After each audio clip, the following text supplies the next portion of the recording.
Human beings, by nature, are social creatures. One of our most basic and primitive needs is to connect with others. When the telegraph was invented in the 19th century, it changed everything. And all the innovations in communication that followed served the same purpose: to bring people closer together. Some of you have probably already heard about Facebook. We record our lives, we interact with others, and without a care in the world, we share our personal experiences online. You could say it's a modern version of the old primitive need. I tweet, I post, I blog, therefore I am. But all of this sharing comes at a personal risk. If you don't believe it, ask the man at the top. I want everybody here to be careful about what you post on Facebook. I remember believing in the early days that Darwin would have an effect. People would learn from their past mistakes, and I'm afraid it's not happening. People are basically still cavemen in front of their computer keyboards. They're Neanderthals. Cavemen or not, nothing in the world, absolutely nothing, is attracting as many users of social media as Facebook. Facebook is a massively multiplayer online role-playing game in which the objective is to collect friends. You're not anyone on the internet if you're not on Facebook. Simply put, social media is changing the way people interact. In many cases, it's a bumpy ride. All that personal information being shared with people we've never even met, with consequences down the road that are impossible to predict. It's crazy, really, when you think about it. We call it Facebook follies.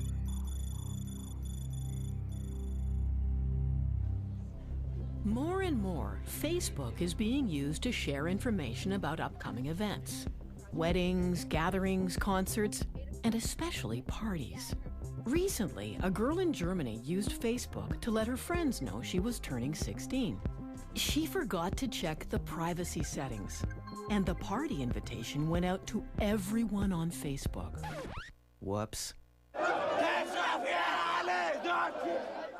Thousands of boisterous teenagers showed up.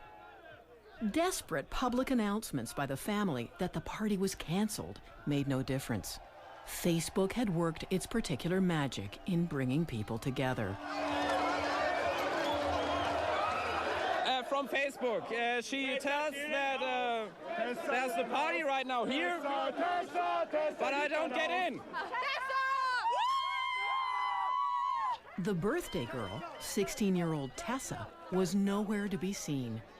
She had fled to her grandparents' place earlier in the day.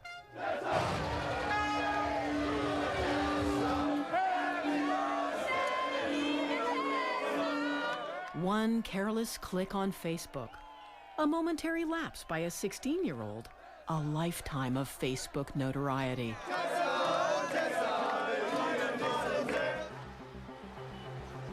Every day, millions of potentially damaging invites, photos, and messages are uploaded to Facebook for the world to see. And when private thoughts are put on Facebook, watch out. The royal wedding of William and Kate, April 2011. A ceremonial occasion if ever there was one. And a prestigious moment for the various regiments in Britain's armed forces. Amongst them, the much-decorated Scots Guards. Being selected for active duty on a day like this is a big deal. One guardsman who didn't make the cut, 18-year-old Cameron Riley. And all because of a posting he put on his Facebook page. In a spectacular display of bad judgment for all the world to see, Riley called the bride-to-be a stuck-up cow. For good measure, he threw in posh bitch and who really gives a f about her? For this indiscretion, Riley was removed from royal wedding duty. It's a story that will likely haunt his entire military career. Or what's left of it. Another Briton who probably wishes he had kept his thoughts to himself is 26-year-old accountant Paul Chambers. Chambers had bought a ticket to fly from a small regional airport to Belfast to visit his girlfriend. 9 days before he was due to fly, the airport was shut down by a snowstorm. Chambers decided to send the airport a friendly warning via his Twitter account. Crap. Robin Hood Airport closed. You got a week and a bit to get your shit together. Otherwise, I'm blowing the airport sky high. Bad idea, Mr. Chambers. Because of the public network used to carry the tweet, airport staff were alerted to it, and they failed to see the joke.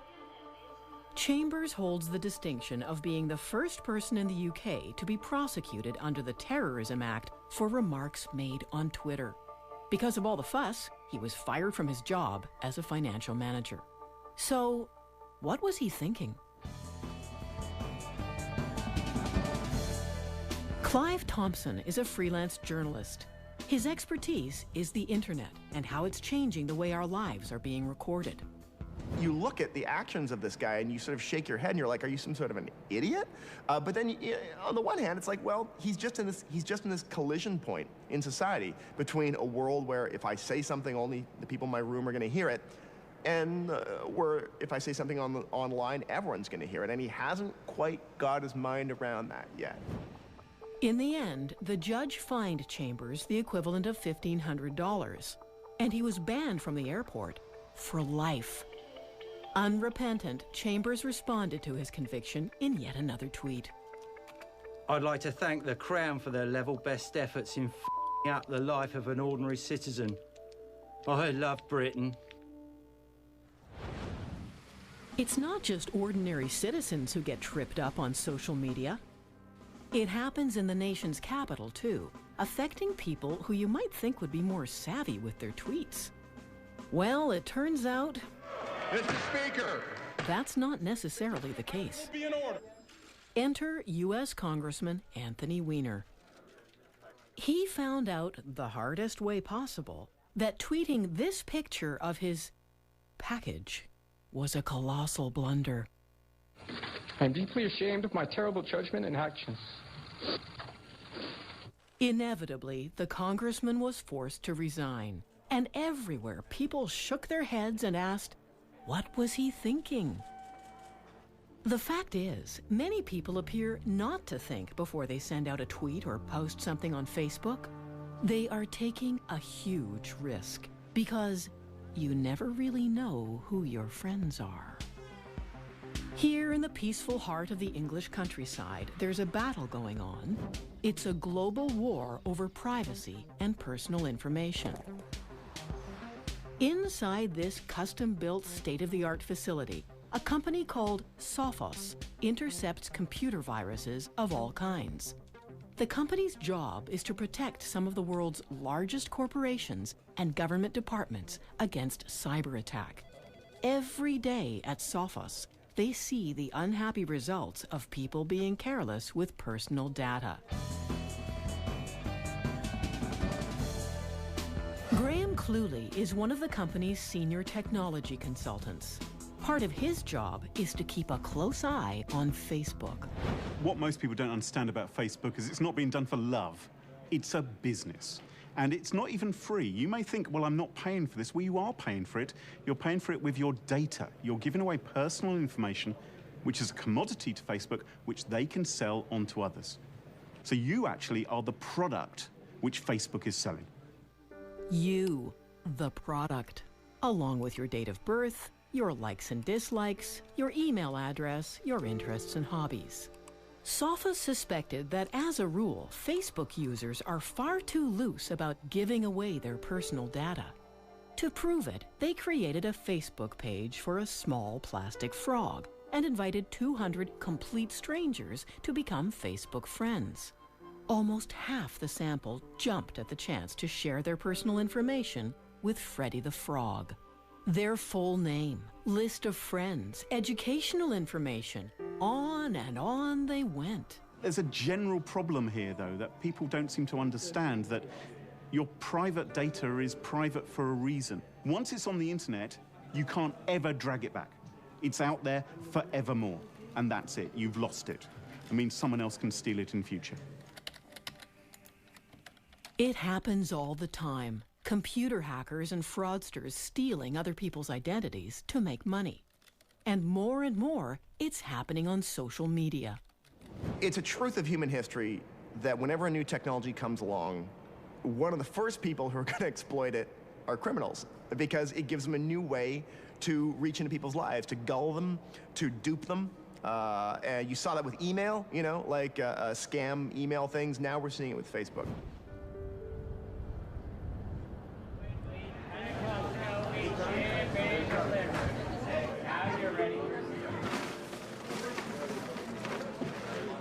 Brian Rutberg knows a thing or two about internet scams. For years, he worked at Microsoft as a communications director. In 2009, his Facebook page was taken over by a professional hacker. Beautiful. My daughter was doing homework on the couch. She finished her homework, checked her Facebook page, and saw that my status had updated to Brian Rutberg is in urgent need of help. Dad! Are you So she yelled back, is everything okay? And yeah, everything's just fine. Of course, everything wasn't fine. The hacker was methodically contacting all of Rutberg's Facebook friends, telling them that he was in big trouble. I've been held up at gunpoint in London. I'm here with Sharon and the kids. Of course, they knew my wife's name because she was a friend of mine on Facebook. They could see my pictures. I felt terrible about this because I knew that whoever this was who had taken over my page was going to be trying to reach out to all my friends. That was going to be a headache for me, and I felt terrible for what it was going to do to my friends. The hacker on Rutberg's page was persistent. Before long, he found someone willing to send money to a Facebook friend in need. Rutberg's longtime friend Benny stepped up. In the end, he sent over $1,200 in 2 separate payments through Western Union, and someone in the UK went to the Western Union office and picked it up, claiming to be me. This cry for help scam has its origins centuries ago in the reign of Elizabeth I. Back then, the victims were conned into handing over money to help release Englishmen supposedly locked up in Spanish dungeons. It's known as the Spanish prisoner scam. And 400 years later, high-tech descendants have found their way onto Facebook. Facebook is the fastest growing hotbed of computer crime that exists on the internet. There's more crime, spam, scams, malware taking place on Facebook than anywhere else. If you want to go into the cybercrime hub of the world, right now, it's Facebook. Facebook responded that, well, this has happened to only about 1% of our users. And then you stop and think that even at the time, they had 250 million users, and 1% then is 2.5 million. That's a whole lot of people who either are having their pages hacked or who are friends of people having their pages hacked who are the target of scams. A lot of people have not really yet understood how public Facebook is. It feels private to them, but it's not. It's public. And you even get people who don't realize that their profile is completely public. It's searchable on Google, right? And so they can be doing things, not just for their friends, but for the entire world without realizing it. Lockport is a small town in upstate New York. As in all small towns, everyone knows everyone, and the police go about their business in the old-school, regular way. But in recent years, Captain Richard Podgers has happily adapted to a world in which many people blindly share information on Facebook.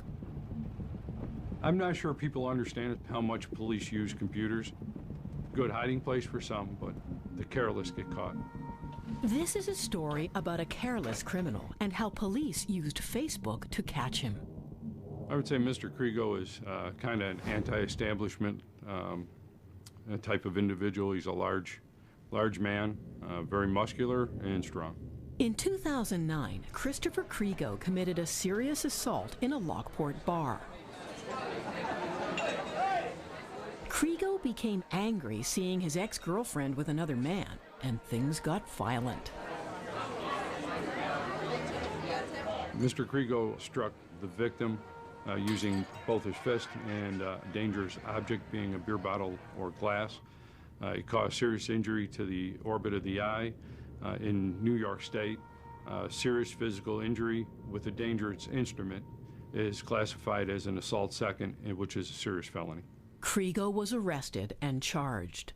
He agreed to a plea bargain, but he skipped town before sentencing and became a fugitive. Richard Podger's job was to find him. It didn't take long before Krigo was on Facebook, taunting the police and his assault victim back home. They can't do shit unless I come to New York, so f*** them. Some of the reactions from his friends were, well, nice pics, Chris, lots of laugh. You're a wanted man. Holy shit, Chris, WTF. Love it, LMAO. Krigo was so confident no one would come to get him, he became careless about what he put on his Facebook page. We learned that he was a tattoo artist in Terre Haute, Indiana, and on the posting on that site, he identified his place of employment. I was able to search the place of employment on the internet. I contacted them by phone, asked when Mr. Krigo would be working, and they gave me his hours. Thanks to Krigo's taunting on Facebook, he was arrested and brought back to New York State for sentencing. Well, if it wasn't for the cooperation of Mr. Krigo providing us with his place of employment, the city where he worked, it would have been very hard to find it out. If I was to see Chris Krigo, I think the only thing I would do is thank him for all his assistance.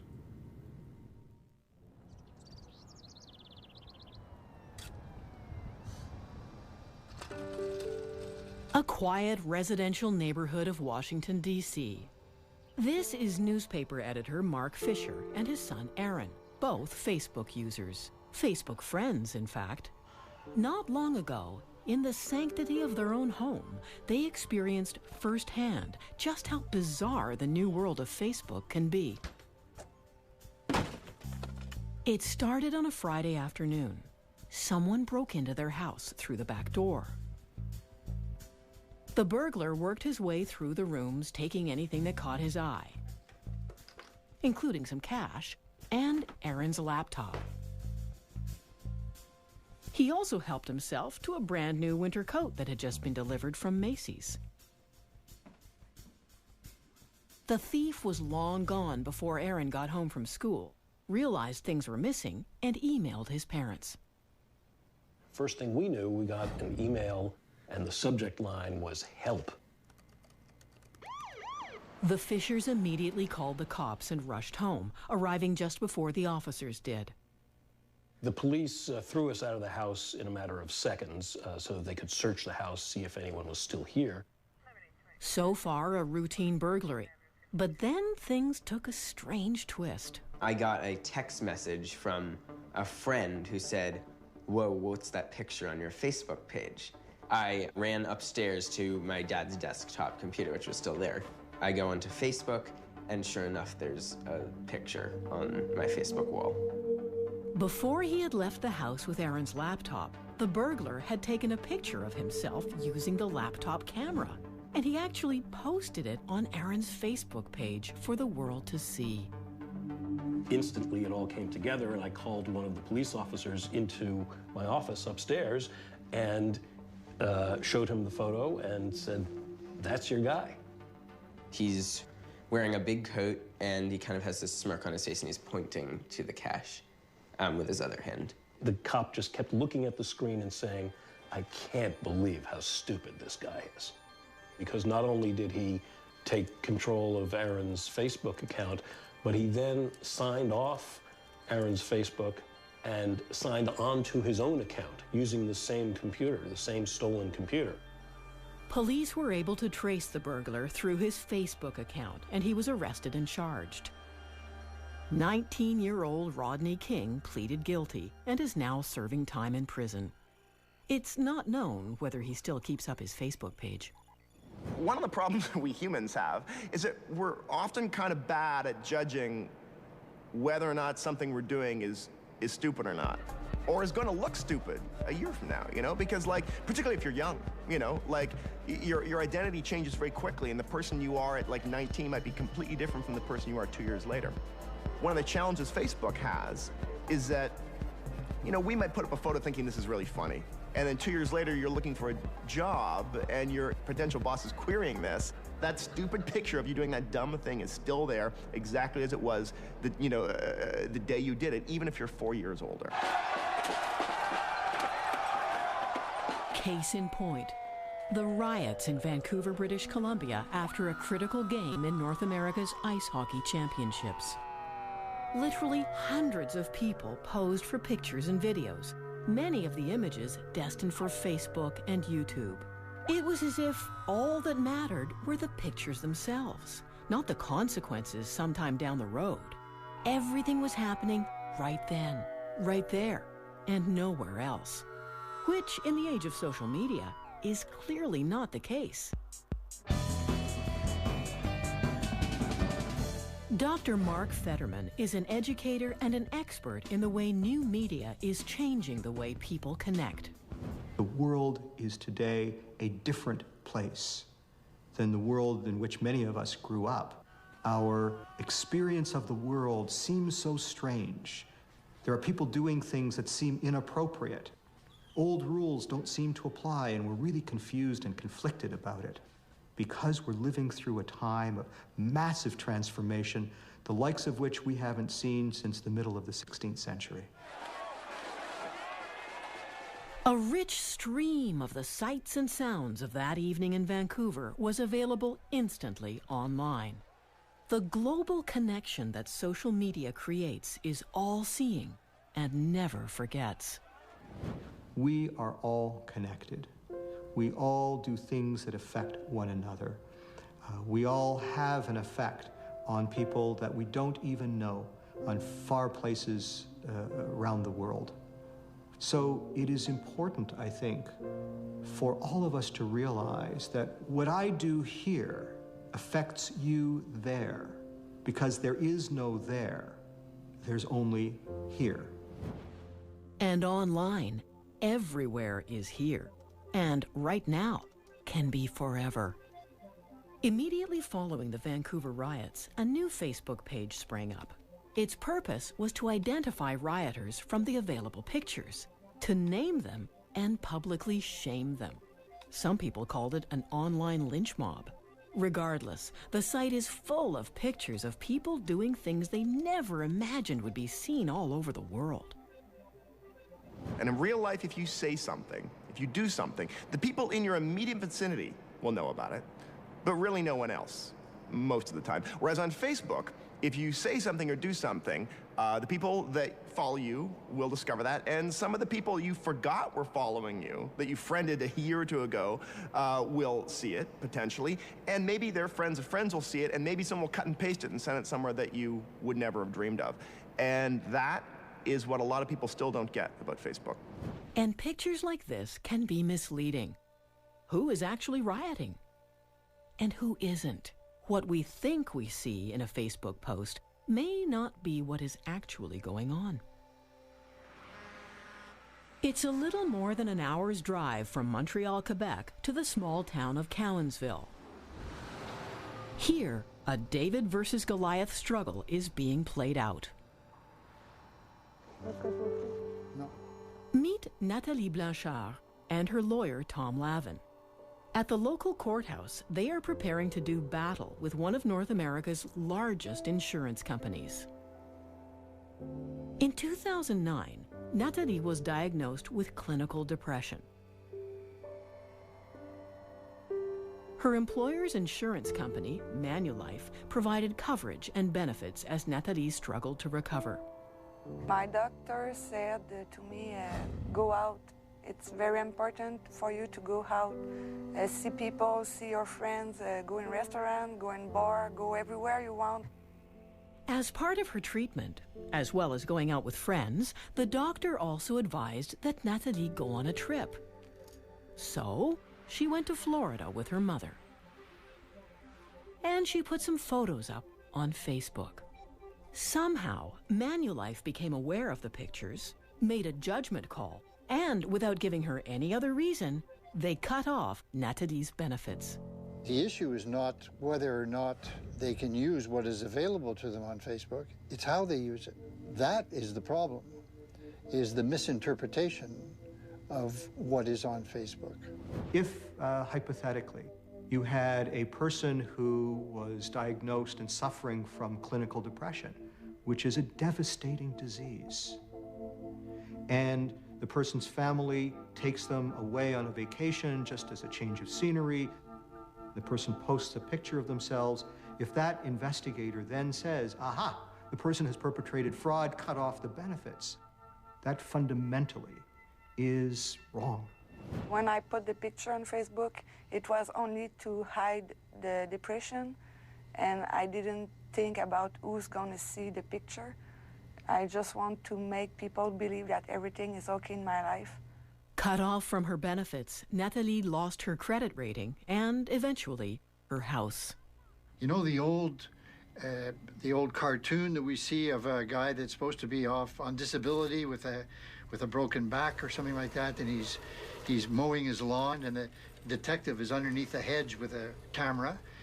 We don't have that anymore. Now we have Facebook, which is the same thing, exactly the same thing, except it's more efficient for the insurance companies to use. No one can make a medical assessment, can make a psychological or psychiatric judgment on the basis of an out-of-context picture posted on Facebook. Nathalie's case goes before a judge in 2012. Insurance investigators, privacy experts, and labor lawyers, literally all over the world, will be glued to the case. British Columbia, on Canada's Pacific coast, is known for its sometimes scrappy local politics. This is one of its many battlegrounds in downtown Vancouver. In 2009, the Liberal Party ruled this political district. The left-leaning New Democratic Party wanted to change that, and they thought they might, with a fresh candidate, someone completely new to politics. Their candidate? Ray Lamb, younger than your average politician and ready for a new way of doing things. I saw the potential of Facebook and Twitter, and I tried to use that to communicate with my constituents. Facebook did play a part in Ray's campaign, but not at all in the way he imagined it would. Just as it was getting off the ground, his political career came to a sudden and spectacular end. All thanks to some old photos found on Facebook and leaked to the media by his Liberal opponent. They were high school photos. In that context, it's fairly innocuous, but the context that it was put in during the campaign made it a lot more volatile than it actually was. In one photo, I'm dancing with a friend of mine, and my hand is on her breast. In another photo, I have two friends that are looking at my underwear. The pictures, taken years before and mostly forgotten, were preserved in a quiet corner of Facebook. The news was covering NDP policy decisions anymore, or the NDP platform. They were talking about these Facebook pictures. I thought they showed a lack of judgment. It's his age, you know, we all recognize that, but when you're in politics and you're going to be a public figure, it's important that you recognize that. Ray took the decision to step down and quit the race. A political career dashed to pieces by some random high school photos. For Ray, it's a lost opportunity and more than a little unfair. You know, for generations, we've been able to move on from bad or dumb things we've done, but in Facebook, social forgetting is a lot harder because that photo of that dumb thing you did is still there. It doesn't degrade. So the fear is that Facebook makes social forgetting difficult or impossible. It makes it harder to move on from things you did in the past. When you look at what I've done and what I've been through since high school, the education, the work experience, the experience in the community, that far outweighs what I would have or could have done when I was in high school. Ray's story raises the question, in future years, who will be squeaky clean enough to run for political office?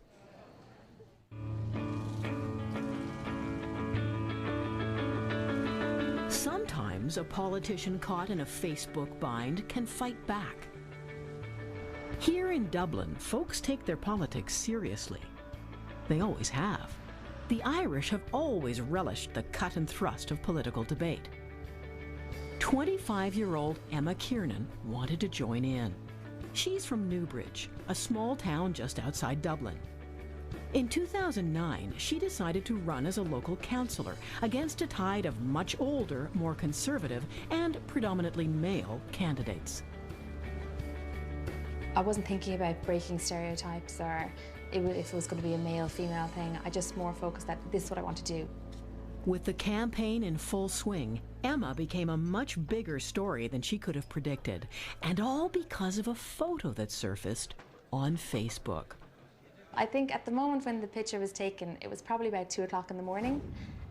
We'd all been enjoying ourselves for most of the night, and a song came on that we all just liked, and we started dancing.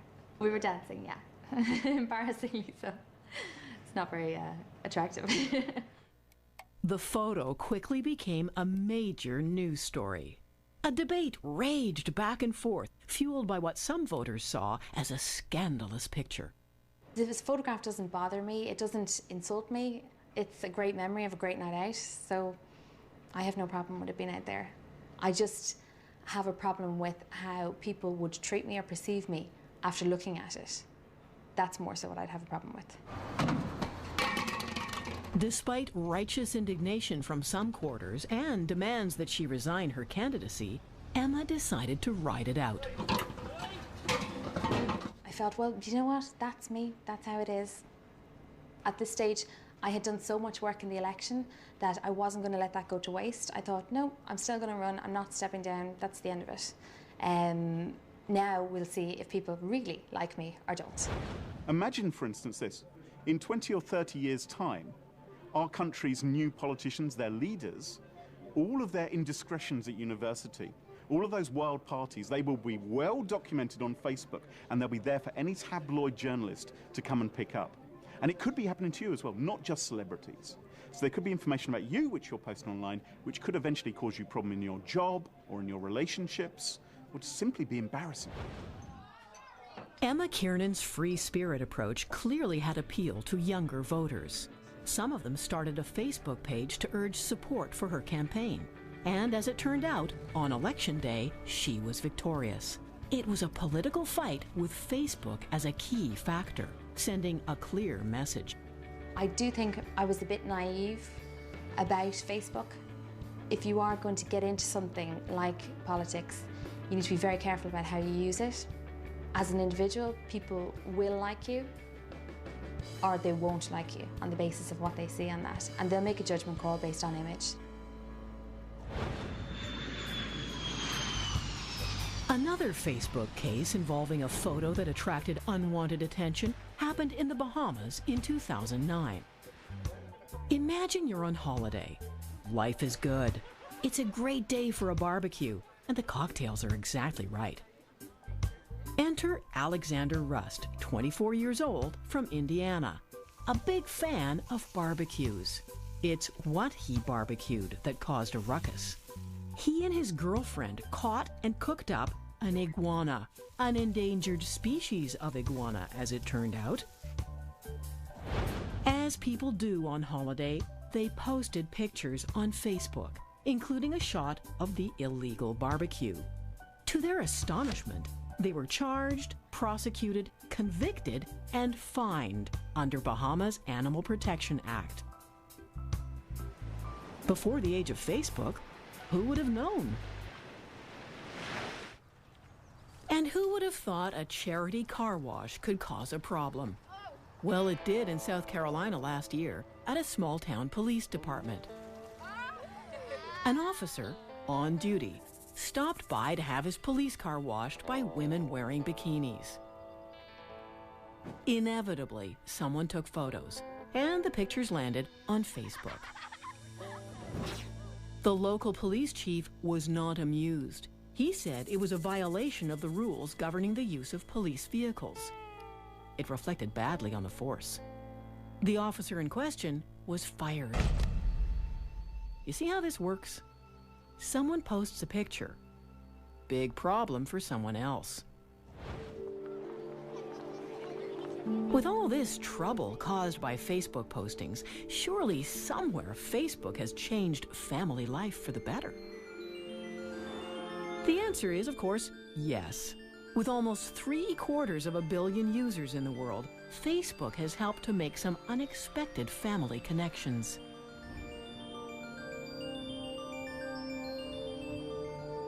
Inside this house in a quiet neighborhood of Regina, Canada, lives someone who has struggled with a fundamental question his whole life. I never had a father's arm around my shoulders. I just never had a father in my life. Meet Jim Toth, educator, artist, world traveler, and one-time magician. Jim's parents split up when he was very young, too young for him to remember his father. And while he did have a stepfather, the identity of his birth father stayed a family secret for decades. I did genealogy searches. I went to the archives in Saskatchewan. I even went through the Mormons to try and find out something about my birth name. And I could get nothing.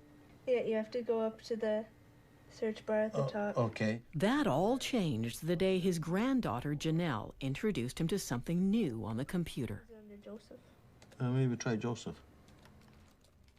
She typed in whatever she needed, and up came Facebook. I said, now you can search for people on this thing, can't you? She said, yes. I said, okay, I want you to help me. Okay, try Porkalab, and all of a sudden up came the name Porkalab with a little thumb sketch of a person. Oh, I was surprised, because I didn't expect it. I mean, it was the first connection I have made that was positive, right in front of my eyes, a picture. And in time, I discovered that this was my half-nephew that I discovered. And he was the one that connected me to my half-brother, just like that. More than 50 years of searching, resolved in a few minutes on Facebook. Hello, Jim. Well, I don't know quite how to say this, but your father was my grandfather. That moment, that line gave me the connection that for 50 years I was looking for. Your father is my grandfather. I made it. 50 years of searching, I made it. And Facebook was what enabled me to make that connection. So these little brokerages of personal contact that could never easily have happened or never happened at all in the past, happen daily now. And this is the delightful stuff. This is why people sort of, even if they're tortured by it, keep returning to the Facebook well, is because these magical things still happen. And being connected is so very important. And if Facebook is the avenue and the channel for enabling you to be connected, by all means, use it and go there. It did. It connected me. And I'm so happy to be connected now. Jim met with his new family members this summer. What was lost has been found, thanks to Facebook.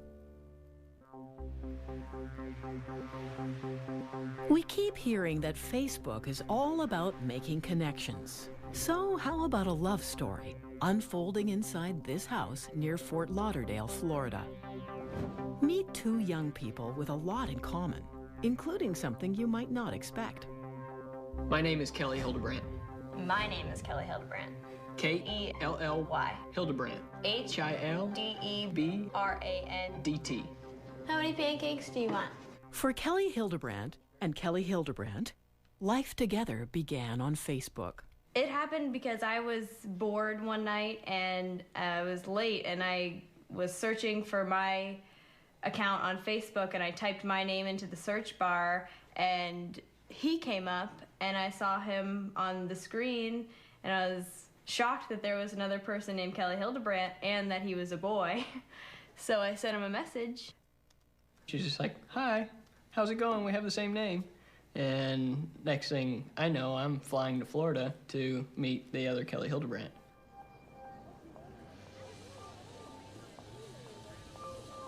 Of course, we found out that we had a lot in common other than just our names. Before I came out, I told my pastor that if she's the same person face to face that she is over the phone, then she's the girl for me.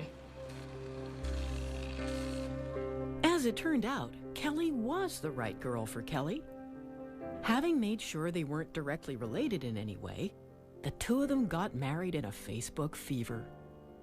The chances are 1 in a million's million the odds of someone having the exact same name, meeting 1,600 miles apart, and then just everything clicking and happening like it did was just amazing.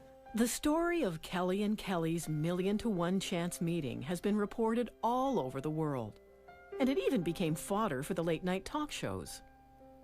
You know you're famous when Conan O'Brien makes a joke about your story.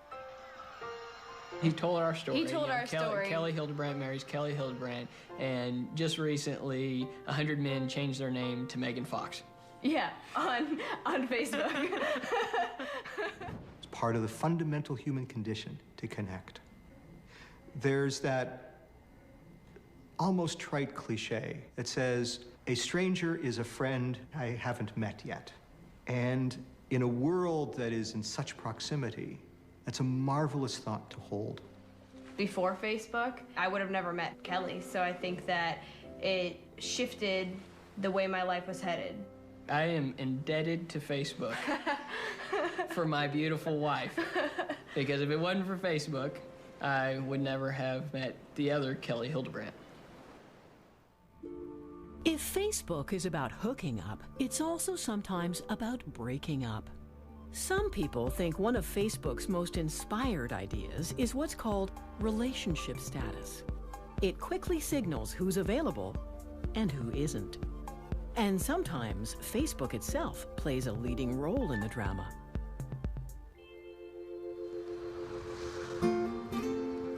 Lowell, Massachusetts is the birthplace of the American Industrial Revolution. Long ago, Lowell boomed with textile mills, which worked the cotton from the South. The mills are closed now, and in recent years, Lowell has struggled to redefine itself. This is where we find Ken Savage, a man who has gone through some redefinition of his own thanks to Facebook. My ex-wife used Facebook, I think, in the beginning to reach out to friends, but as soon as she started to see the power of it, she connected with some old boyfriends. We can all guess where this is heading. Sure enough, Ken's wife cheated on him, and he caught her doing it. I think Facebook brought upon the end of my marriage much quicker than it would have been. The communication wasn't there. She took her focus away from me and put it onto Facebook, and I think it made her realize as well that this is over, this is not what I want, I'm gonna get what I want through Facebook. Much easier. You will hear stories, and I'm sure they're true, of couples who are like, well, I'm in the room, and I'd like to talk to my spouse, my partner, but they're staring at Facebook, you know? Because there's this very rich stream of social signals that are fascinating, and that person just can't pull away, even though there's someone sitting across the room who's, you know, supposed to be married to them. Ken and his wife split up. I told family members what's going on, why I moved out. I said my wife is cheating on me using Facebook, and they giggled and said, how do you do that? In attempting to answer the question, Ken created a website of his own. The website is called facebookcheating.com. There's a section here that I talk This is one busy website. Up to 50,000 hits in a typical month. Clearly, Ken is not alone. And there's an article here about divorces from social media sites like Facebook are on the rise. In a recent study conducted by a U.S. law firm, 1 in 5 marital affairs had a clear Facebook connection. Ken has lived through it. A marriage lost, and a new partner found, believe it or not, both on Facebook. And the final twist? Ken now makes money on a site he created all about Facebook cheating. It comes as no surprise that people routinely use Facebook to find partners. For many, social media is a shortcut to getting down to business. But these days, Facebook is definitely not just for the kids. This is Clive Worth, a retired coal miner in his early 60s and an avid user of Facebook. It's not all that unusual to find senior citizens who have Facebook accounts. But Clive is different. He uses Facebook in a way the social networking site says it never intended, and that it frowns upon. In his small house in a Welsh village, Clive spends hours a day on his unique Facebook collection. This is Alison, one of many women who knows me that I've dated. This is Brenda, Angela, Jess, Ellie, Ahmed, Serena, Tracy, Andressa, Jane, Jessica, Marie, Chrissy, Augustia, okay? For Clive, the phrase Facebook friend takes on a whole new meaning. Facebook to me is a sex book. Because to me, Facebook is for having a lot of sex on. Clive's not talking about virtual sex. He's talking about hooking up for the real thing. Facebook has already banned him 6 times, but Clive keeps coming back with new identities. And why wouldn't he? There's millions and millions of women on Facebook, and most of them are divorced and single and looking for a good time. Such a good time, apparently, that Clive has become a bit of a media sensation. His exploits have been reported on television, on the radio, and in countless newspaper and magazine articles. He's become an international story. Thanks specifically to Facebook, Clive says he has vetted more than 350 women. Once I got on Facebook, they started contacting me, wanting to date me, because they had seen me on TV and they knew I was an author with a book out. When I first started dating on Facebook, I was able to date as many as 4 or 5 women a week. But now I've got a bit older, I'm down to 2 a week. I'm slowing down a bit now. Facebook itself is not happy with Clive Worth. It's not part of the corporate image to be a giant sex club. Clive, he wouldn't have it any other way.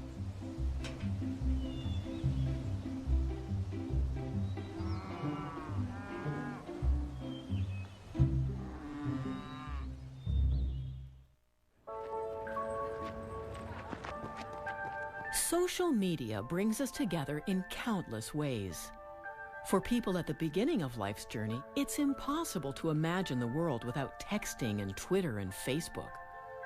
For those near the journey's end, Facebook has raised some interesting questions about what we leave behind.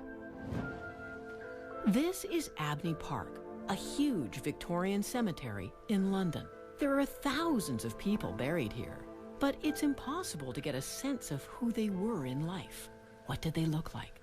Who were their friends? Who did they love? Elaine Casket is a psychologist at the University of London. She has made a study of how we mourn our loved ones. They created big cemeteries like this in the Victorian period, and it reflected the society in which people lived. Not just the needs of that society, who needed a place to bury their dead, but the tastes of societies. This cold granite or stone engraved thing, what is that of you? How is that a representation of the self? It's not, but a Facebook profile is.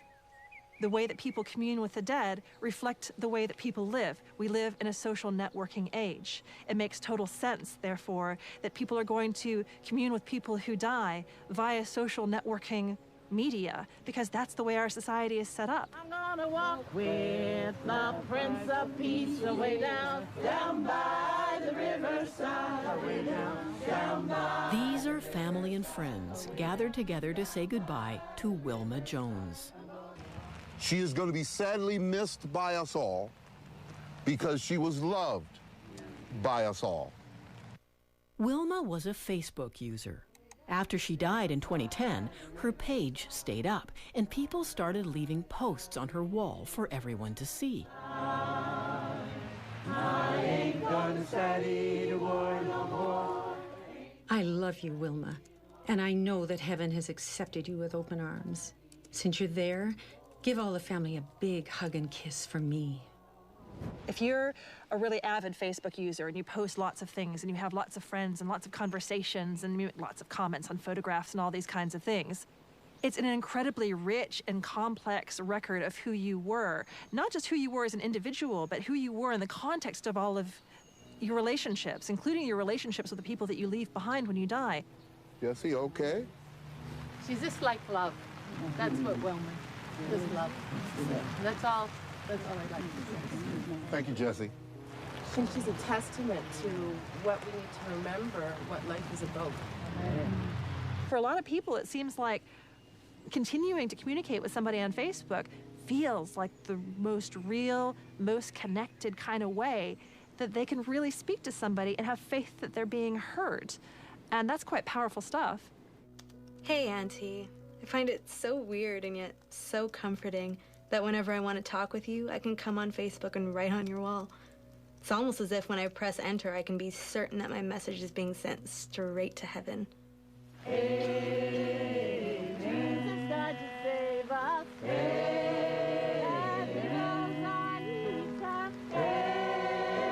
So one does wonder whether, in the future, one wonders whether there will still be places like this, full of grave markers like those that surround me here, because it's hard to imagine the need for it when there's such a vivid representation of the person that you lost right there in front of you on your computer screen or on your phone screen.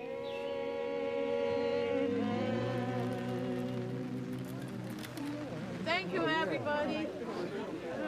We're ready for more now. When we're young, we tend to think of ourselves as immortal. What does it matter who sees pictures of us in unguarded moments? Having fun, speaking our minds. Who cares? Well, Ray Lamb does. So does Nathalie Blanchard, and Paul Chambers, and Cameron Riley, and Anthony Weiner, and any one of thousands of rioters in Vancouver. And on it goes, all over the world, people's reputations being undone by the use of social media. If you're not prepared to go to the middle of your city centre and get a loud hailer and shout out your personal information through that, don't put it on the internet. Anything which you don't want becoming public, you should never post on the internet, because you're effectively putting your trust in a company to keep your personal information secret, and that isn't always their business model. Whatever Facebook's business model is, it's working. And it's up to the rest of us to figure out how to adapt. Living digitally, living partly online and partly offline, is always going to have this push and pull of weird tensions. So it may be that we wind up in an even stickier wicket than we're in right now with Facebook. The next generation of social media will be upon us before we know it.